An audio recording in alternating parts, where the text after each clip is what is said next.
Did you know that isometric exercises have been proven to reduce both systolic and diastolic blood pressure, according to a study in the Journal of Sports Medicine? And it does make sense when you understand the mechanics. Isometrics are just a static muscle contraction without joint movement, and this brings vascular adaptations by constricting the blood flow to the active muscles while you're doing the isometric, which is followed by a rapid increase in the blood flow after the contraction, which does have a name called reactive hyperemia. This stimulates the release of nitric oxide, which is a vasodilator, which improves endothelial function and arterial compliance. Now, for the English translation, after the isometric hold, blood will rush to the area and help widen your blood vessels, which helps them to stay flexible. It happens like this because during the isometric, you're squeezing the blood vessels in the target muscle. Just think like pinching a straw, and the harder you contract, the more the vessel gets compressed and the demand for blood builds up. Then, once you relax, the vessels open back up and the blood flows in. Another benefit, strengthening the weak parts of your range of motion. You know how on the bench press, most people struggle with the first 6 inches or so of the range right off of the chest, and once you get past that sticking point, the rest of the rep is much easier. Isometrics are perfect for targeting those weak parts of the range. For me, it's the top of a pull-up. So I'll just hold myself for as long as possible at the top of a pull-up rep, and this has been incredible at increasing my pull-up strength, and maybe more importantly, improving my pull-up form. Another benefit is the ability to help you work around an injury. I just did a video about shoulder issues on Instagram and how doing isometrics as close to the position of your pain as you can, and then over time, this will shuttle blood and nutrients to that area to stimulate repair. It's much more tolerable and safer than reps when you have a limitation, so isometrics can be great for recovery and rehab. Most people think rest is the answer, and for the first few days or weeks, depending on the severity, that may be the case, but the sooner you can begin strengthening that area and signaling muscle growth and repair, the better.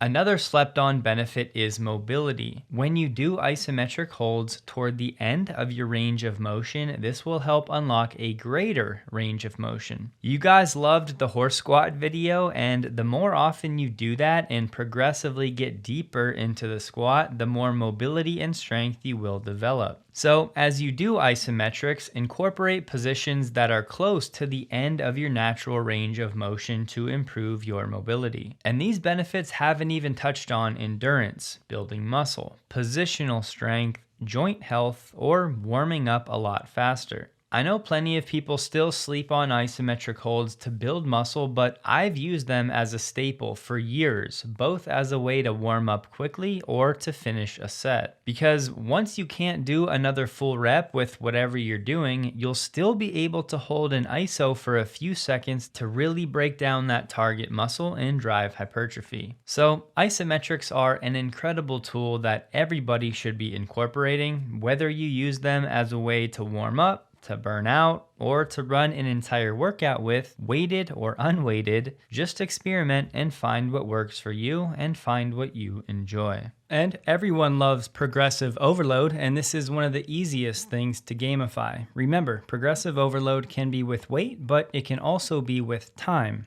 and specifically time under tension. Each time you do a certain isometric, write down your time, and the next time you do it, try to beat it. This will become just as much of a mental battle, if not more, than it is a physical one. And for me, it really has been one of my most enjoyable styles of training, and my joints always feel more bulletproof after pushing myself through an iso session. So if you've been looking for a way to break through plateaus or just to mix up your training to keep it interesting, isos are an awesome option.